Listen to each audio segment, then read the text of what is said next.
Roberto es un antropólogo sociocultural que estudia la reconstrucción después de desastres en Latinoamérica y Norteamérica. Se doctoró en la Universidad de Florida y actualmente es profesor de antropología en la Universidad de New Orleans y director de la cátedra Doris Semerai Stone de Estudios Latinoamericanos y del Caribe en la Universidad de Nueva Orleans. Roberto es autor del libro Governing Effect, Neoliberalism and Disaster Reconstruction. Para los que no lo han leído, es un libro clave, yo creo, para entender dinámicas de riesgo y desastres en Latinoamérica, particularmente en Centroamérica. Adicionalmente, pues ha escrito muchos artículos recientemente muy interesantes en epistemología del riesgo en desastres en Latinoamérica. Actualmente trabaja en un proyecto sobre la vida material, discursiva y política del cambio climático en México. Muchas gracias, Roberto, por aceptar nuestra invitación. Muchas gracias por conectarte desde los Estados Unidos y te cedo la palabra y te dejo compartir tu pantalla si quieres.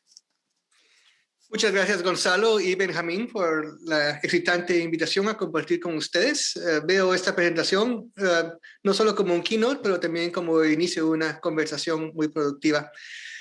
Y también agradezco al grupo entero de ADAPTO, el cual es inmenso, ¿no?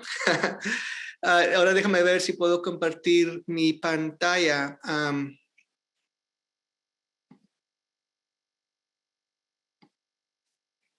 Tengo un problema aquí con siempre verde, que es en US. Ok.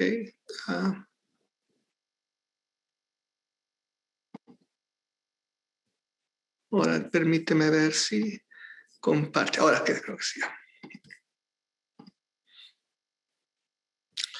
Pueden ver mi pantalla, ¿no? Sí, ya la vemos. So thank you, Gonzalo and Benjamin, for this exciting invitation.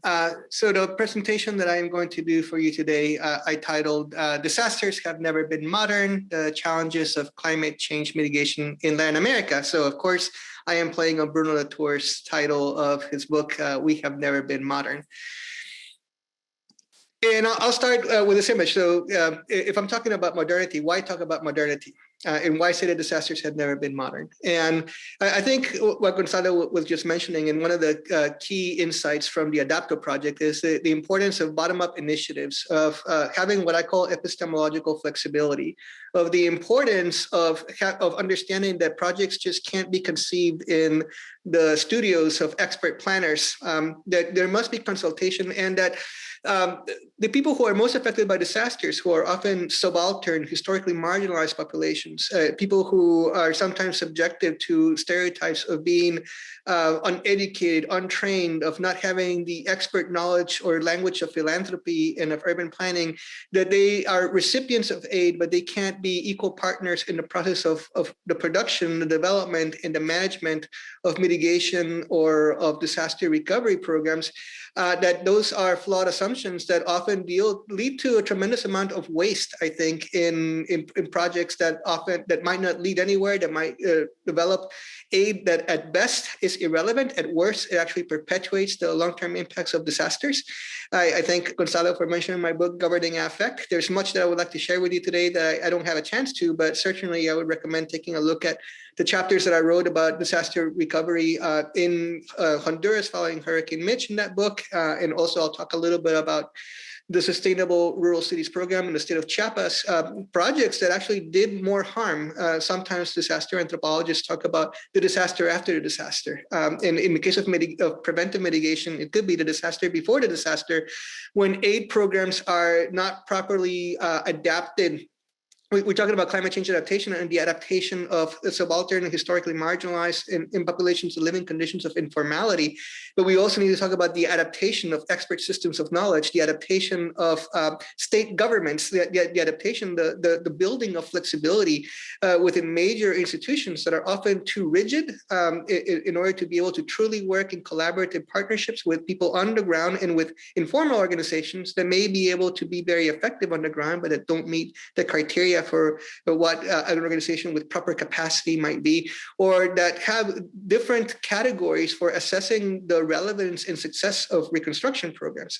One of the things that I wrote about in Governing Affect was how For example, in the reconstruction of of Honduras following Hurricane Mitch, the United States Agency for International Development, and in many parts of the disaster recovery and mitigation program, sometimes fiscal accountability and fiscal accounting mechanisms, the budget becomes one of the key knowledge-making instruments through which we assess the success of recovery programs, when disaster survivors are using very different categories. And sometimes they use affective ones, such as, what does it mean to feel recovery? What does it mean to feel recovered? And what are the relationships among people and between people in the built environment and people in the natural environment that evoke a sentiment of recovery or of well-being? So the fact that there can be significantly different categories to which project success is assessed.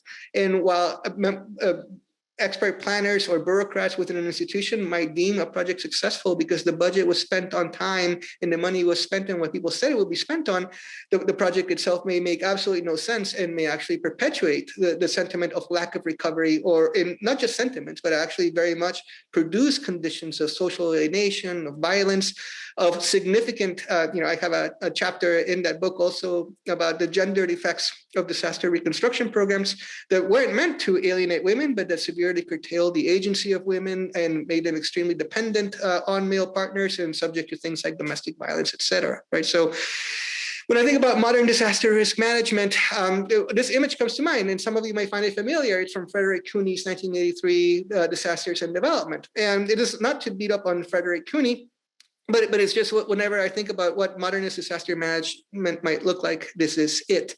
And going back again, if I'm referencing Bruno Latour, why am I referencing him? So just to quickly recap Latour's argument is that modernist forms of knowing that are often held as being superior to non-modern forms of knowing uphold the ability of the modernist thinker to be able to make a collection of purifications and separations. The idea that to truly behold the world in an objective way, in a modernist way, to truly see the world for what it is, we must engage in a separation of two things, of society from nature, of culture and subjects from objects. And therefore, to truly be objective means to be able to see the world of objects for what they really are. And that means that you must evacuate things like meanings and sentiments and feelings from the ways in which you write and you think about the world at large. And also, modernist epistemology leads to the development of a compartmentalization of knowledge making. If we look at modernist academic institutions, we see neat separations, and again, the parceling out of this polarization, of this purification between the world of society and the world of nature. You have the hard sciences, physics, biology, chemistry on one hand, and you have the social sciences on the other. And sometimes those people don't talk to each other, or they're not in the same departments. Sometimes they might even have disdain or suspicion about each other, right? You have the physical geographers on one side and the cultural geographers on another. And also, so you end up with a separation. You end up with a separation of things like politics are studied in political science, right? Physics studies the material world. Anthropology studies culture, but culture is sometimes thought by some people to be outside of the work of scientists or outside of the realm of politics. So you end up with this neat compartmentalization and separation of all these realms of knowledge, when disasters, in fact, cut across all of those in the real world. In the real world, those observations, those neat separations are not made. As we'll see with the presentation that I'm about to make, in many parts of Latin America, the world of political culture that involves political science and anthropology, in order to be able to understand it, is intimately related and tremendously affects the work of physical geographers, and also affects the use of material things that are supposed to be simply in the world of objects, such as the natural landscape. So the disasters are by no means modern. The disasters involve a conglomeration of all these things that modernist forms of thought attempt to hold separate. So in Frederick Cooney's, why would I call this particular image of disaster risk management a modernist perspective? I think this image pretty much represents what Gonzalo may have been referring to as top-down approaches, right? This is the vision, the view of a modernist master regional, territorial, and urban planner. And there are two images in Cooney's Disasters and Development. There's an image of flood risk that shows the types of practices, human land use practices that would lead to flooding, where levees aren't being used, where there aren't proper regulations in the cities, when terracing is not being used in hillsides to prevent landslides. And then there's the ideal, which is the fact that there are certain expert forms of knowledge that may be capable, and this is questionable at times, because one of the things that we do know from recent advances in science and technology studies is that even techno-scientific approaches at sustainable development can't always account or fully predict the way the material world is going to react to human action, right? So there have been many modernist modifications of natural environments where expert scientists assured the public that they knew very well that they had environmental impact assessments that guaranteed the public that disaster risk would not be enhanced by those projects. But the truth is, when we actually look as anthropologists and sociologists at the work of scientists, as we know from the field of science and technology studies in anthropology and sociology of science, there are often all kinds of ways in which the material world reacts that are completely unexpected to the supposedly perfectly laid out plans of experts, right? So even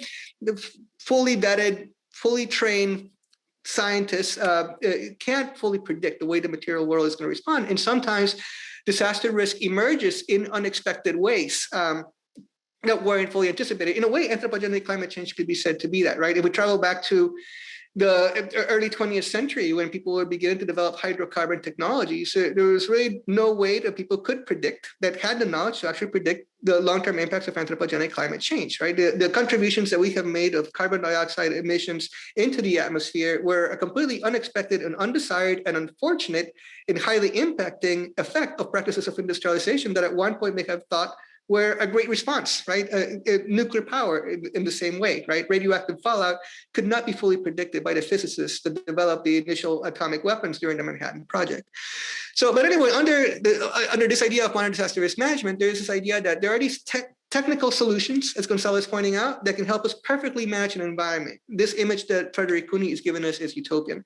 And again, I'm not going to say that it isn't, for me, a desirable way of managing a landscape. But what I'm interested in as an anthropologist is that there are all kinds of things that are missing here. There are all kinds of things that, because of the modernist lens through which Frederick Cooney is rendering this image, we can't see.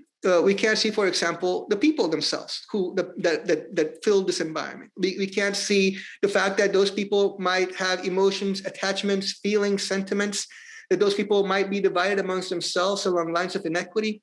We can't see political culture. We can't see politics, right? There's all kinds of things that Cooney isn't letting us see in this image that actually do have a bearing on whether this vision of disaster mitigation is possible, and also for whom will it work? Or will it, in fact, enact certain injustices? Will the attempt to create this ideal vision of disaster mitigation actually be a disaster for some?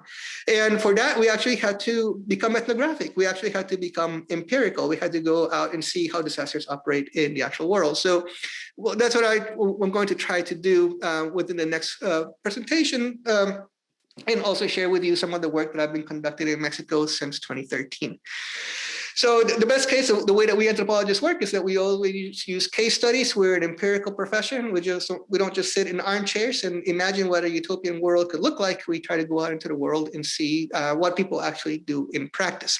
And this story begins in September 2013 when I went to Mexico, being hosted by the institution CIESAS, that has a long history of engagement with the anthropology and geography of disasters. Many of you may have heard of a network called La Red.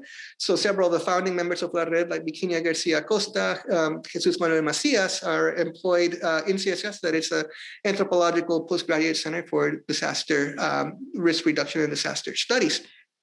And it was a pure coincidence that when I arrived in that summer, that very soon after my arrival, I would actually be living in a country that was being affected by a disaster. And this disaster manifested when a tropical storm and a Category 1 hurricane, Hurricanes Ingrid and Manuel, coincided over the Mexican national territory in September 2013. And the coincidence was that not only did these two minor hurricanes affect Mexico simultaneously, but that they also hit Mexico when I was there, and that it was Independence Day. So this is the Zócalo of the central city of Mexico, of what used to be Tenochtitlan, the capital city of the Mexica, and now the capital city of Mexico, a city of 35 million people.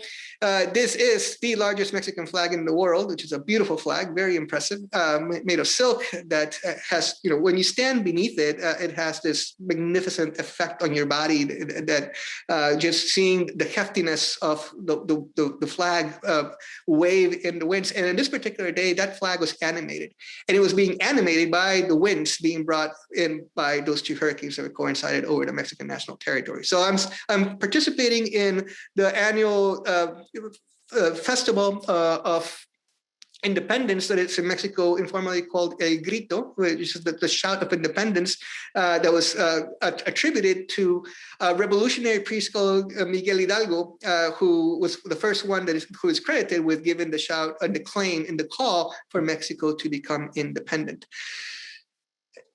And of course, while I was having a great time, El Grito is often state-sponsored. It's a moment of statecraft for the ruling parties of Mexico. They usually spend money on having music bands come and play in the Zócalo in the center square, and they actually spend money to bus people in from the countryside to make it seem like there's broad participation and political support for whoever is in political office.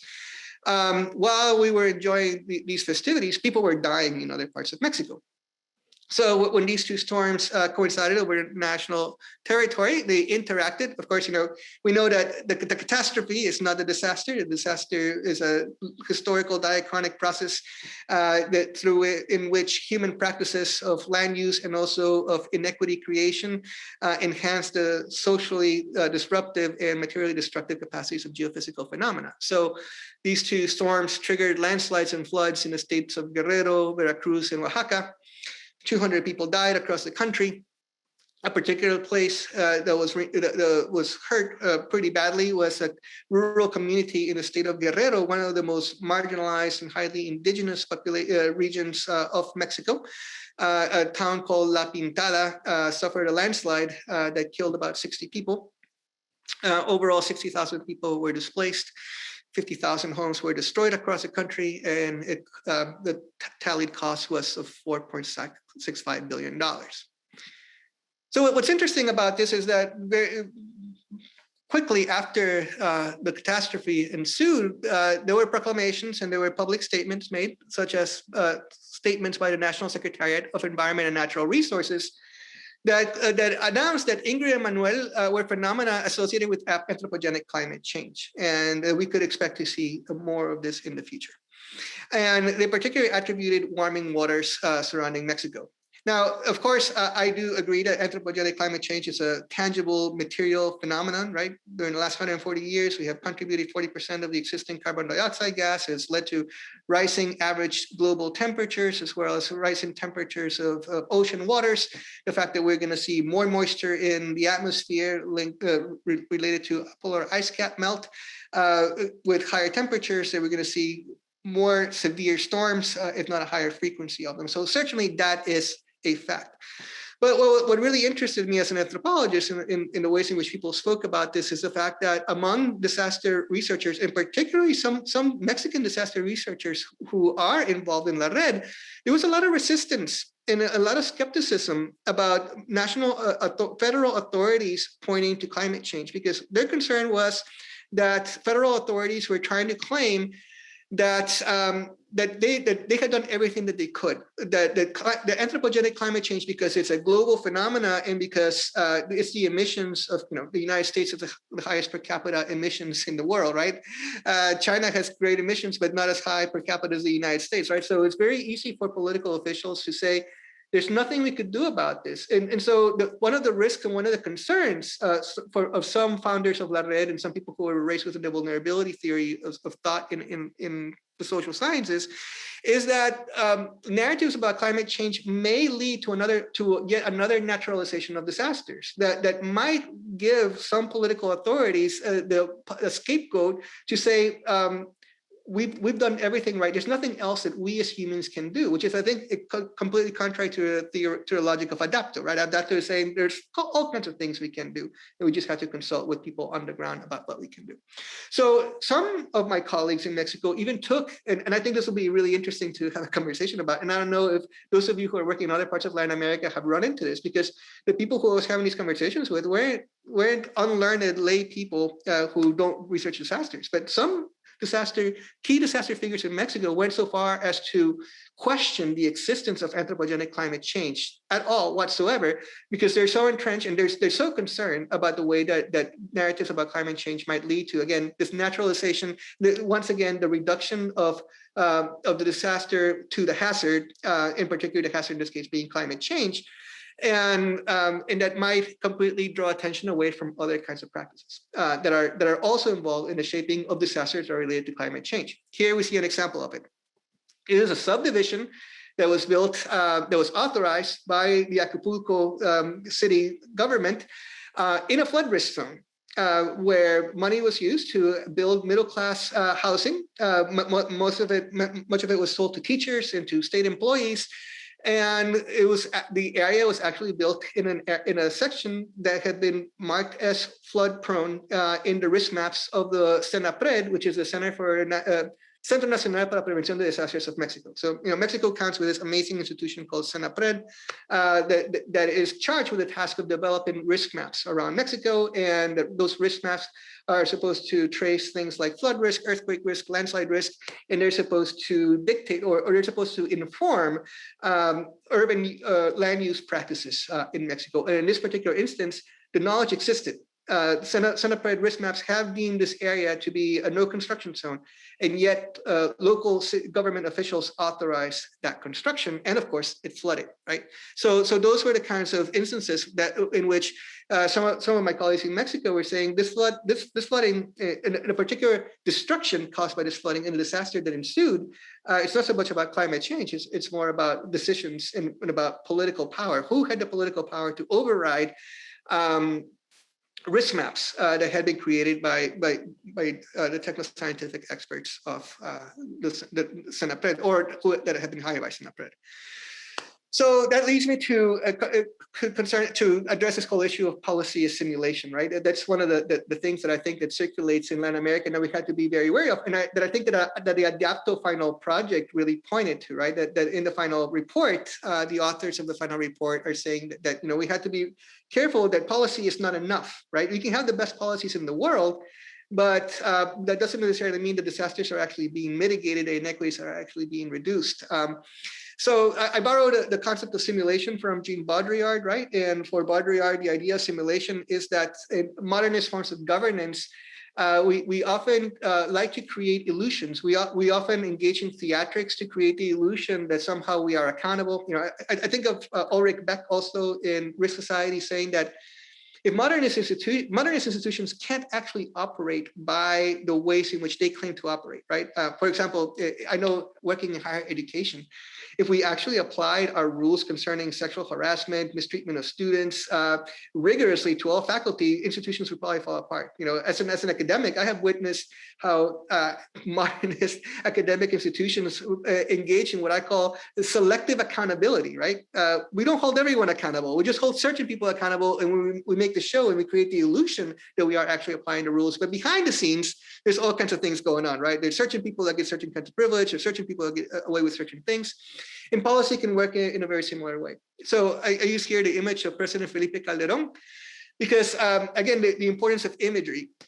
How policy, if you can have all these wonderful policies that claim to conduct climate change mitigation, but if you only read the policy and you only read the policy framework and you walk away with the idea that everything is great and the disasters are being mitigated and you haven't looked empirically on the ground, you're really not going to know what's happening, and disasters may not necessarily be mitigated, or climate change adaptation may not be taking place.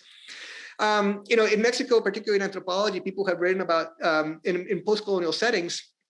A lot of Latin American countries are this particularly interesting animal or phenomenon in the fact that we have inherited all of these practices of governance that are deeply rooted in colonialist forms of governance, right? Colonialist forms of governance were ones that were not set out to protect the public or to ensure public well-being in the way that modernist biopolitical governance and sovereignty mechanisms of post-revolutionary European countries like France, for example, after the French Revolution, right? It's the fact that colonial forms of governance focus on extractive economies, on the exploitation of indigenous labor force, on the continued suppression of mestizo working classes.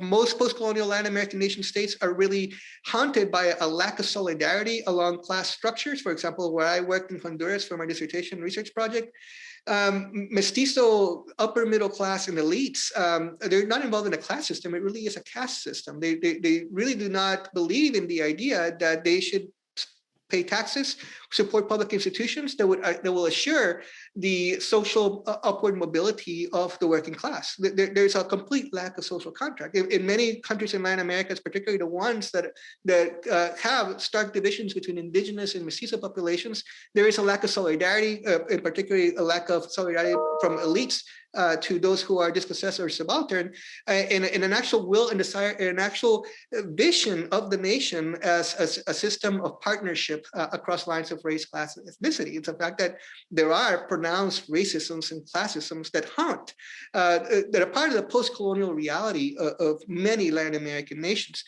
And on the other hand, Latin American nations also cover themselves with a veneer of modernist institutions of governance, right? So on the one hand, many Latin American nations still struggle with quite feudal ideas about labor relations, about ethnic and race relations. But on the other hand, we have this veneer of modernity and of modernist institutions, such as the National Center for Disaster Prevention. Most Latin American nation states have public health departments, public school departments, although they're chronically underfunded. Many of them in many parts like Honduras and El Salvador, particularly in Central America, where I work. But it certainly creates this veneer and this illusion of modernism that there's a thin veil for these long-standing inequities that are a legacy of colonialism that did not go away with the Declaration of Independence. So the image of the precedent in anthropology has been of interest to anthropologists like Claudio Lomnitz, where Claudio Lomnitz says, Mexico as a modernist nation doesn't really exist in practice. But nowhere is that illusion of the modernist nation encapsulated or best represented or best materialized than in the actual body of the precedent. So presidential imagery, he says, is extremely important in Mexico. And I think throughout Latin America, it's a fact that here we see an image that attempts to represent a regimentation of the body that doesn't necessarily actually exist. It's not necessarily the regimentation of the nation, but the body of the president is supposed to represent the body of the nation in this particular moment. And we see here nothing but bourgeois, perfect regimentation, perfect health, perfect image, right? This man is not decrepit. This man is standing upright. He's vivid. He's lucid. And in a way, policy can be very similar. Can be another form of simulation. So it's a fact that the simulation is that this modern Mexico only exists in the image of the president in the way that it might only exist in the actual policy. The way that all this comes together is that President Felipe Calderon, who was not president when the hurricane struck, he had just stepped down as president, had actually passed a national law of climate change in 2012 and had actually supported the creation of what was the National Institute of Ecology and Climate Change. Actually, he didn't create that institute. He just took the National Institute of Ecology and added climate change to it. But either way, in terms of a policy framework, it could be said that Mexico is way ahead of the United States.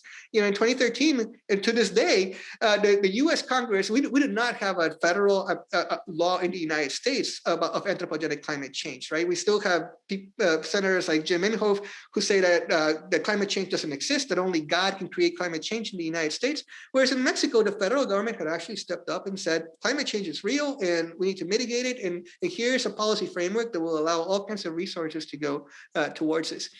The risk here, however, was that some Mexican officials could then say, we have a national law of climate change, so we are doing everything that we can, but these disasters being triggered by these smaller storms like Ingrid and Manuel are completely beyond our control. This is a global phenomenon that other nation states that are polluting much more per capita than Mexico are creating. Therefore, don't hold us accountable for what happened. It is not our responsibility that these disasters occurred.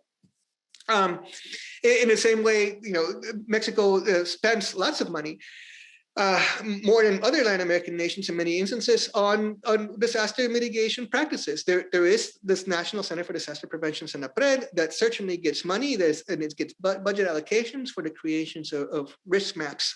There's like the risk maps that were supposed to have worked in Acapulco to determine where risks exist and to prevent disasters. And yet, Ingrid Manuel occurred. And the frustration of some of my colleagues in Mexico was that these minor storms should not have had the devastation, climate change or not. These two minor storms should not, they weren't Hurricane Katrinas. They weren't Category 4, Category 5 hurricanes with 120-mile-an-hour winds.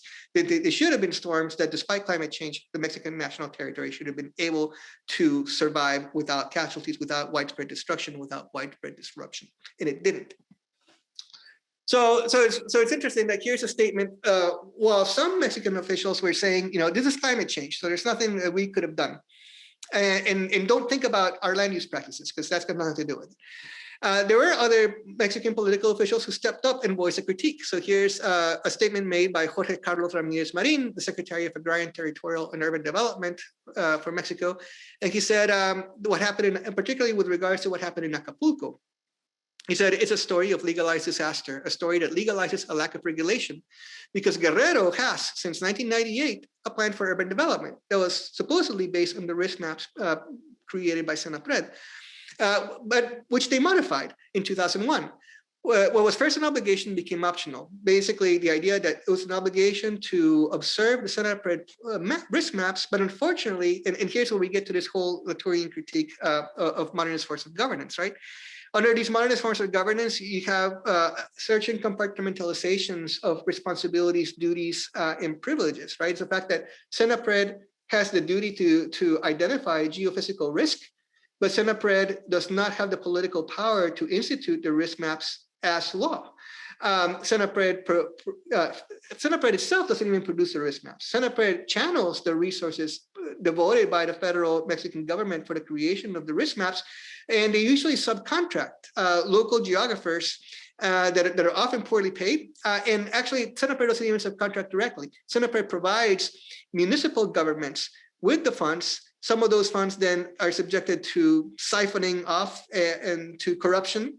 So the actual amount that was initially devoted for the creation of a risk map is much more diminished by the time that a local geographer is actually, or a geographer, whether local or not, sometimes it could be a graduate student from the National Autonomous University of Mexico, is hired to produce a map, and then the quality of the maps might not necessarily represent the initial costs by the federal government.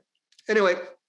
So he said they used their authority, and a law that prohibited construction was changed because it would only be accepted when it was of obvious, and I think he should have said here, financial benefit to the metropolis. The fact that local economic interest in the part of local governments, I mean,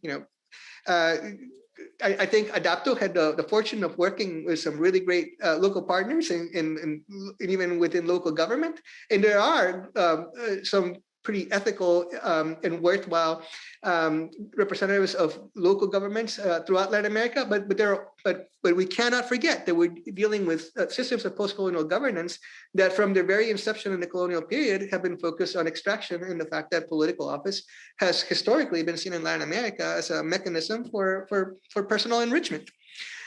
So personal enrichment becomes the reason for being of governance, not the care of a biopolitical living population. And there you have this major fissure, right? You have this fissure in the fact that technoscientific knowledge does not get separate from political culture in Latin America, and how intimately entangled they become, in particularly how that entanglement is intimately linked to the creation of disaster risk, especially in the context of anthropogenic climate change. So keeping up with this idea of policy assimilation, then we have the image of a president of the time, Enrique Pena Nieto, who is greatly resented for having cheated in the elections, for the PRI party having committed electoral fraud, a highly unpopular president. But Pena Nieto reassured the Mexican national public that SENAPRED would ensure and inspect every hillside in Mexico. And Mexico has thousands of hillsides. And it was really interesting because at that time, I was conducting fieldwork, interviewing the SENAPRED specialists who are in charge of hillside evaluation for landslide risk, and there's only 4 of them. And they said it's absolutely ludicrous that only 4 of us could actually inspect every single landslide in Mexico. We cannot. It's a false promise that he's making. So here's an example of so what does it actually look like on the ground? If you have policy being this form of simulation, policy alone, then what does disaster risk reduction, what does mitigation look like? And I had to thank a particular colleague on the ground, not just on the ground, a very well-known colleague, Iracema Alcántara Ayala, who invited me at that time to take a look at one of her research projects in the city of Tezutlan, Puebla, Mexico, that I think really well illustrates the kinds of challenges of disaster risk reduction mitigation in the context of climate change in Mexico.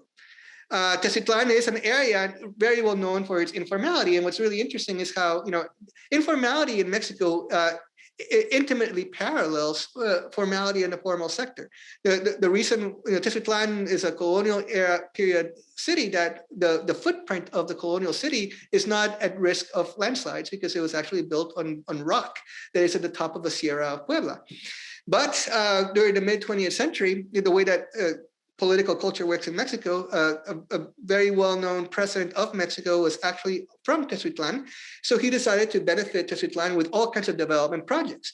And the development projects that he focused on were maquiladoras, and textile production.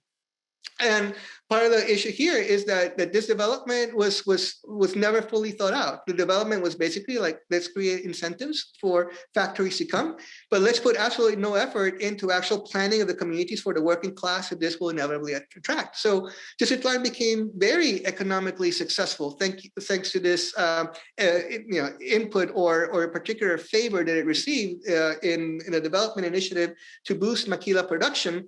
But because there was no land use planning, the working classes that came from other parts of Mexico and from the countryside had to find places to live. And in the absence of carefully thought out and affordable mechanisms of public transportation, in the absence of carefully thought out mechanisms for food redistribution, and for the assurance of affordable food, in the absence of things like food deserts, people had to settle in the immediate vicinity of the center of the colonial center, which drops off precipitously. The colonial city was built on top of the hill of the Sierra of Puebla, but then everyone that arrived later, as you see here, you see these informal constructions that are extremely precarious in terms of landslide. And Tezutlan is known for this tremendous precarity.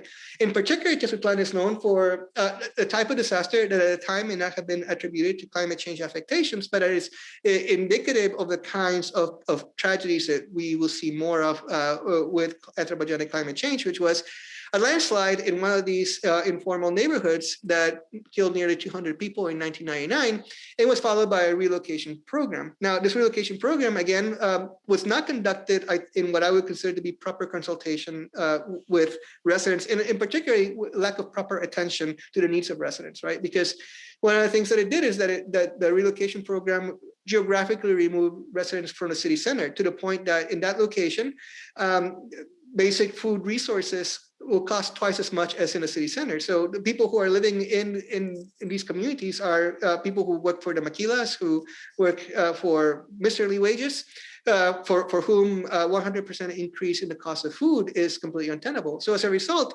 50% of the households that were built in the relocation project were completely abandoned, right? So in a way, because these other needs of things like food security were not assured, of transportation were not assured. It wasn't a holistic plan that took into account and listened to the voices of residents of what they actually needed. The fact that they didn't need to only be separated physically from the risk of landslides. They needed to be they needed to be separated also from the risk of food insecurity. They needed to be separated also from the risk of lack of job security, or of lack of mobility in their separation from public transportation. When all these other things that I think ADAPTO is talking about, right? That we have to have this holistic understanding of risk, not just the physical risk of landslides, of flooding, kinds of affectations of climate change, but to understand that if you don't attend to all these other risks in your mitigation program, and actually engage in a transformative act of inequity reduction, your projects are going to fail. Now, of course, if you just walk away saying we built 500 houses and we spent all the money on time, then you get to claim the authoritative voice that the project was successful, but it didn't actually reduce risk. So to this day, Tezcatlan is still struggling with the fact that these are survivors. This family is a family that survived the landslide. And speaking about the affective dimensions of disaster risk, it is interesting that this particular woman was telling me how she now does experience terror and fear in relationship to landslides, but it was only after experiencing the severity of the force of the landslide. But that her former neighbors, I mean, if you look at this image of the landslide here, you can see houses, right? People, 200 residents died here, but there are still people living right next door in the exact same hillside facing the exact same risk, knowing very well what may happen to them. But she herself. Robert, we might have a few questions from the public, I see. Oh, yeah, go ahead. So if you, maybe we can address them when you finish. Okay, so talk for 5 more minutes and then address them? Sure. Okay, yeah, so I'll try to wrap it up. Something that came up again in this particular instance was the relationship between policy, risk maps, and simulation, right? So what was really interesting about Tezcatlan is the fact that certainly, Mexico has all these policies for disaster risk reduction. It allocates funds for the development of things like risk maps.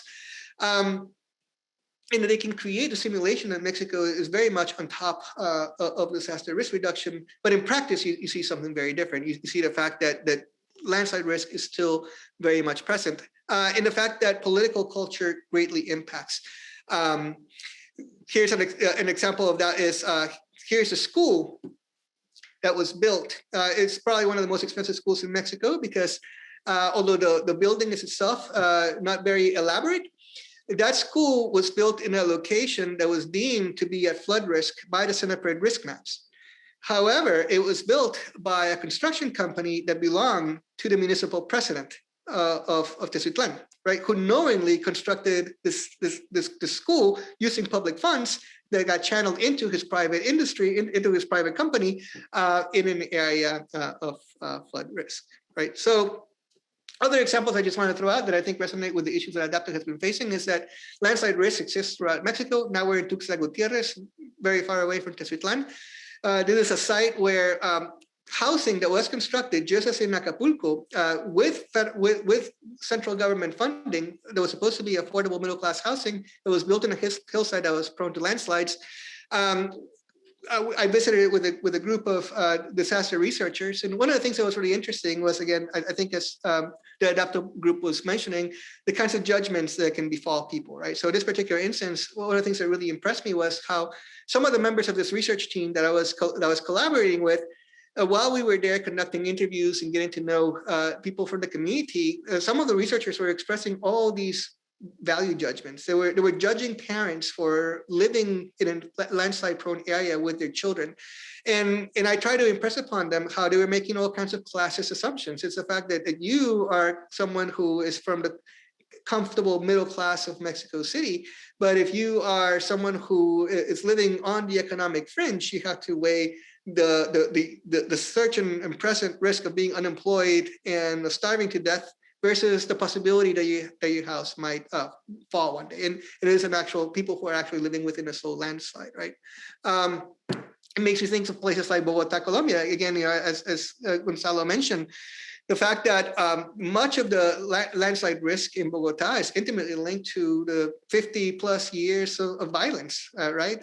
In the ways in which right-wing paramilitaries have persecuted people, dispossessed people, and the tremendous growth of informality in Colombia is intimately linked to these policies of conflict. So, one of the things that we have to keep in mind also is that there is tremendous violence in many parts of Latin America behind disaster risk.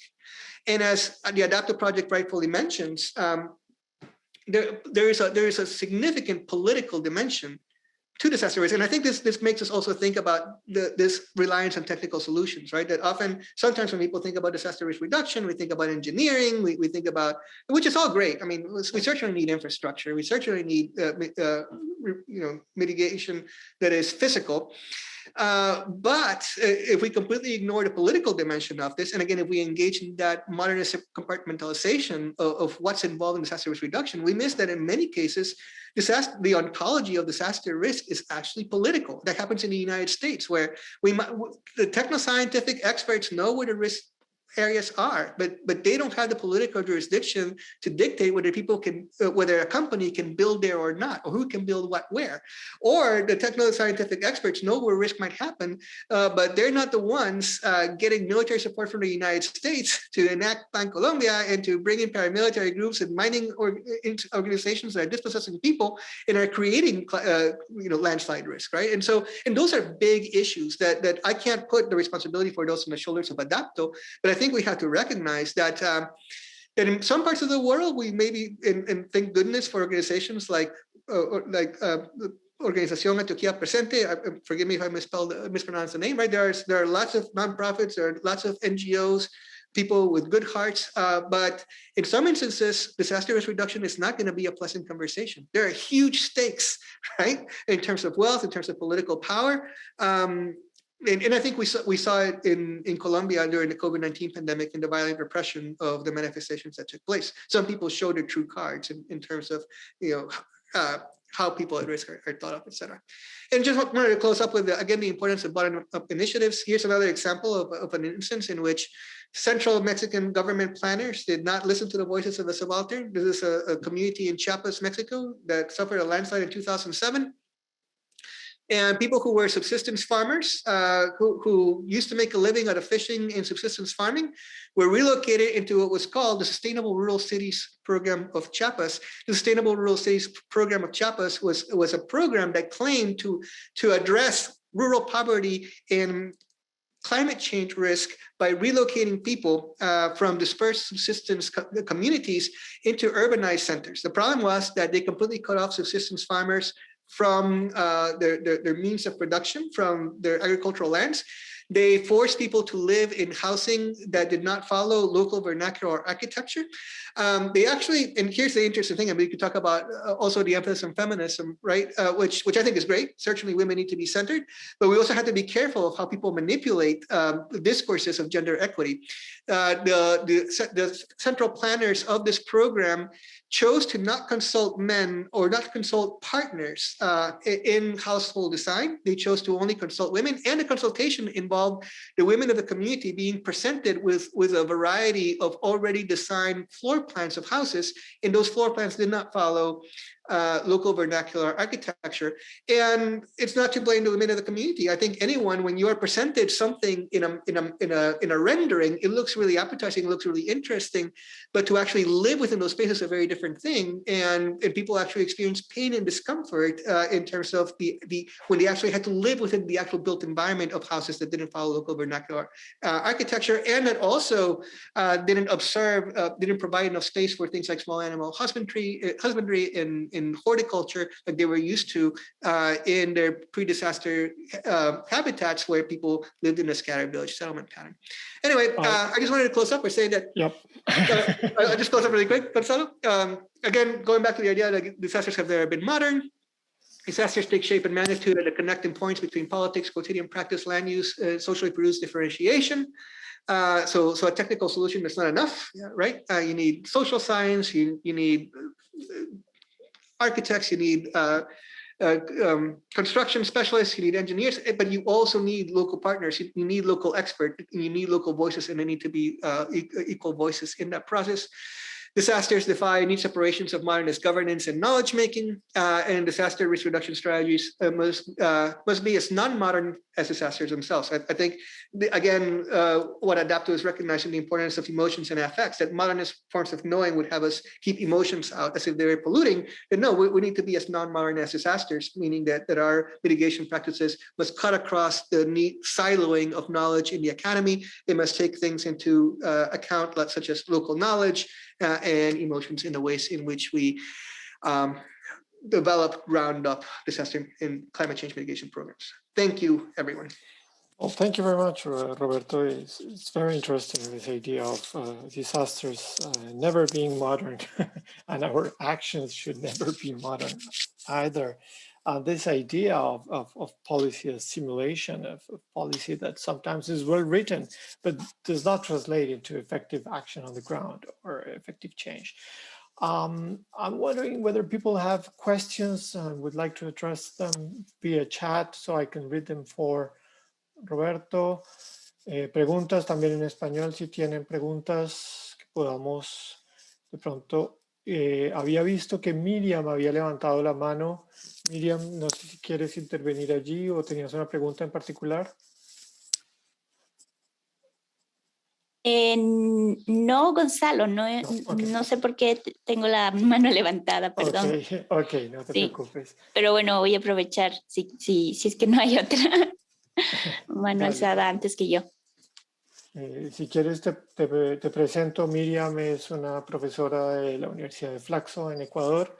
Va a comenzar a trabajar con nosotros muy pronto y ha trabajado cuestiones de seguridad alimentaria y aproximaciones feministas, algunas relacionadas con el cambio climático en Ecuador.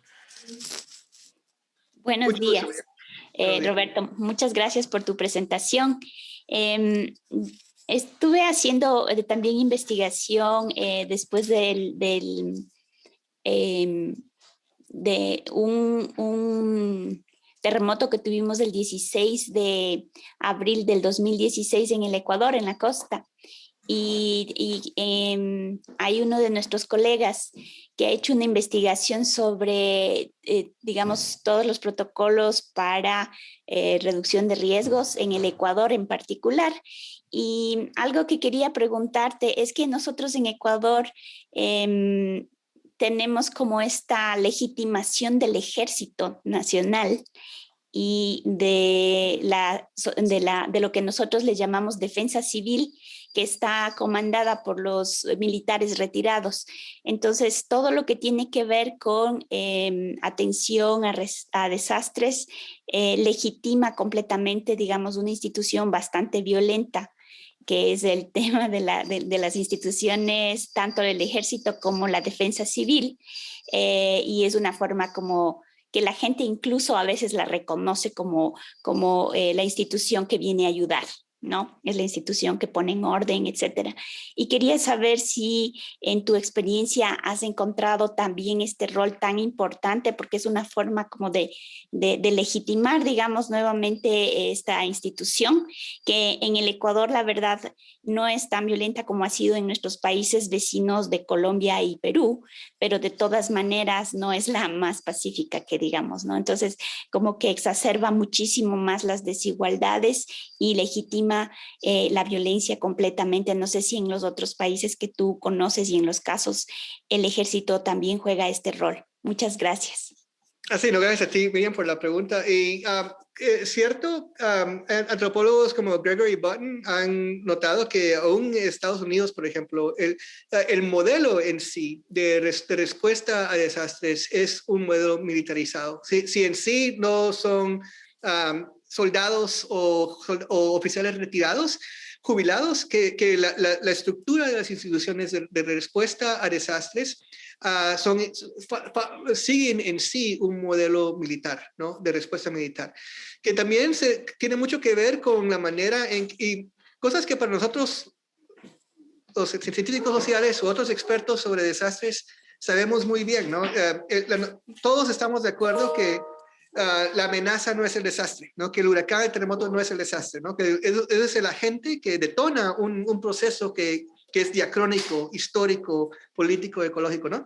Pero creo que, por ejemplo, en Estados Unidos tenemos a FEMA, ¿no? A Federal Emergency Management Agency. Es la agencia de gestión de emergencias. Y quiere decir que seguimos con esta perspectiva que el desastre empieza cuando la tierra comienza a temblar o cuando la lluvia comienza a caer. No que el desastre tiene todos esos otros ingredientes, ¿no? Yo digo, el desastre es como un brownie que lo compras en la tienda. Ya, todos los ingredientes ya vienen, solo necesitas añadir el agua, ¿no? Y puede ser el agua o el temblor, pero que muchos de los modelos gubernamentales se mantienen enfocados en el momento de emergencia, ¿no? Que solo reacciona, que es un modelo sumamente reaccionario, ¿no? Entonces, en México igual, protección civil no tiene jurisdicción sobre uso del suelo, ¿no? Lo que precede el desastre, los ingredientes que preceden el desastre son la jurisdicción de los presidentes municipales, los cuales no tienen ni entrenamiento ni interés en reducción de desastres. Muchos de ellos, como vemos en Teziutlán, el gobernador tiene interés en su propio bienestar económico, ¿no? El cual pone en conflicto el proceso o su obligación de respetar los mapas de riesgo, ¿no? Los atlases de riesgo. Y protección civil, disculpen por el perro que ladra, protección civil solo se involucra una vez la catástrofe se ha detonado, ¿no? Entonces, sí, es muy problemática la manera violenta y brusca en que entran las organizaciones que responden a desastres. Y encima de eso es el hecho que también compartimentalizan quién se puede responsabilizar por qué. Entonces, protección civil no puede jugar un rol en mitigación preventiva, porque no es parte de su jurisdicción, ¿no? Otra forma de modernidad, ¿no? Otra forma de sectorizar de manera moderna las instituciones de gobierno y crearlo como silos separados, ¿no?